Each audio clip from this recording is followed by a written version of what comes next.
Assalamu alaikum wa rahmatullah. I'm Dr. Ray, and you are tuned in to Unscripted.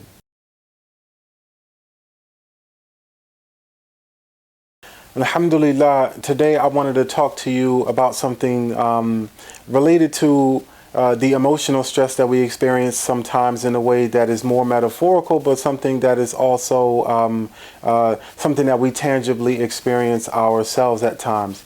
And specifically relating sometimes our emotional pains can be very much physical in nature. So today I wanted to talk about our emotional pain as it relates to hunger pains. And so the first question I want to put to you is, what is the purpose of a hunger pain?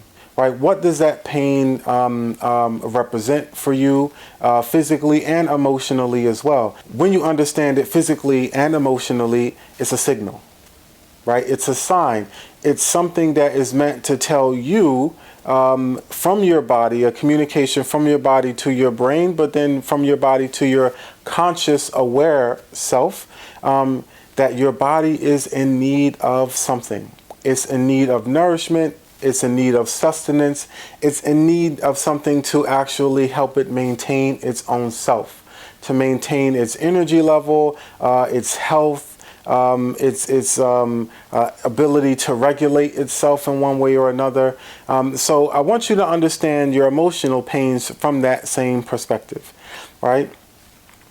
It's very difficult sometimes to ignore your hunger pains, but in the early stages of hunger, you feel them a bit. But then if you're busy or you're not ready to eat yet, or you're not interested in whatever's available to eat, you can ignore that and keep going and keep moving on.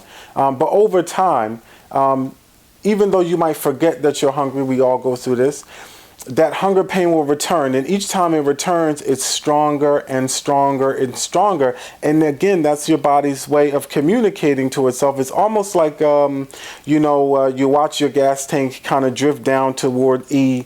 When it's pretty close to E, you start getting worried, but you ignore it some more. And then it's not until the actual emergency light comes on to tell you that you're really, really out of gas, you're running on fumes, that you make the first opportunity, you take the first opportunity that you can to actually go and put gas in your car. This is your body doing the same thing, because food is its fuel.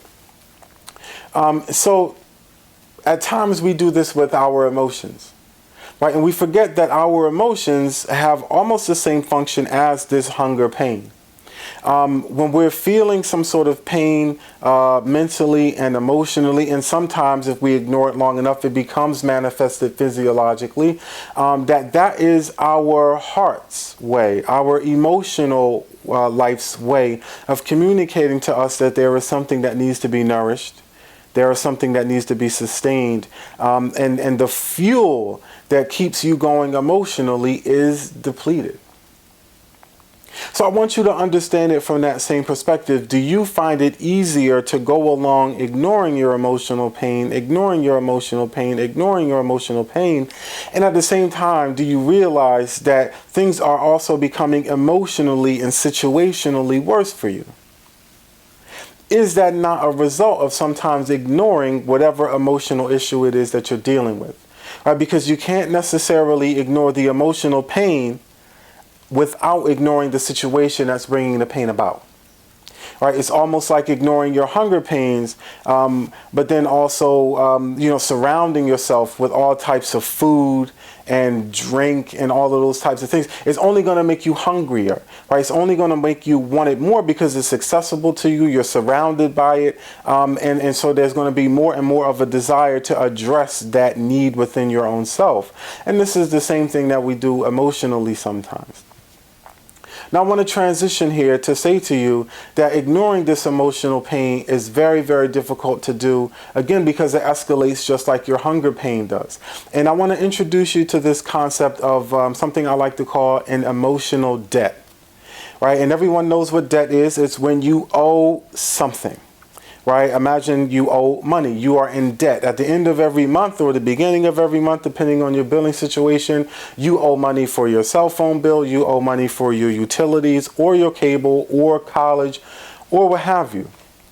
You are in a debt.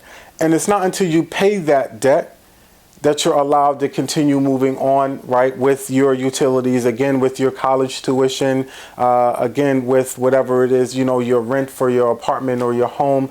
So until you pay those things, you're actually in crisis. And I imagine most of us have experienced this too, where if you don't pay your rent, you're worried from day to day about what's going to happen as a result of you having not paid it, or hoping to God that they haven't figured out that you haven't paid your rent. And so this is the same thing when you go into an emotional debt, right? What we can do with our emotional debt is the same thing that we do with our financial debt. Right, is that we put it behind us, we get busy, we distract ourselves with other things, and we don't pay attention to it. But that debt never goes away. Ignoring the financial debt never makes your bills get paid any faster, and the company that you owe the money never forgets that you actually owe it. So understand that emotionally, when you're not paying attention to those emotional signs that are saying it needs to be taken care of, it creates a debt. And when you're not paying that debt, right, just like any other debt you have, there's penalties, there's fine, there's fees. And this is the same thing emotionally, right? That there's a cost, there's a consequence to ignoring what you owe to your emotional self. The time, the attention, the healing, the sustaining, the nurturing to your own emotional self. That debt doesn't go away. I like to say at times, emotions don't decay. Right, and what I mean by that is if you sweep an emotional debt under the rug, or an emotional hardship, or an emotional wound, if you sweep it under the rug, it's not going to disappear. If you bury it somewhere, when you go back and dig it up, it's going to be there just the same way as it was when you buried it. And this we find in our situations in our lives where one person might hurt us in a particular way, and then we live our lives for months to years or what have you, and we get into the same situation even with a different person. And not only do they get the response from whatever injury they've caused us, but they get the backlash from all of the other things that we have been dealing with related to the same circumstance. Right? The prime example is sometimes how we can react to people who are sometimes even sharing constructive criticism about us. We react to them so harshly sometimes because maybe we grew up being criticized or being self-critical from our own selves. Right? And then now it's kind of created this emotional scar, this emotional wound that we walk around with at times. And it's so sensitive to the touch now.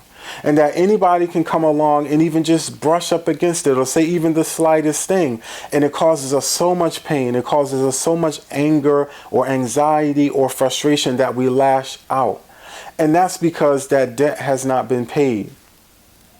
They're getting twice the emotional reaction from you because you've been hurt emotionally twice, and you didn't deal with one of those things, right? You're not reacting to the person based on the situation. You might be reacting to that person based on 10 years worth of situations, right? So it's important not to ignore your emotions, but to deal with them, to work through them as you continue on living. I want to thank you, alhamdulillah, for, viewing my videos. I hope this benefits you, inshallah. Assalamu alaikum wa rahmatullah.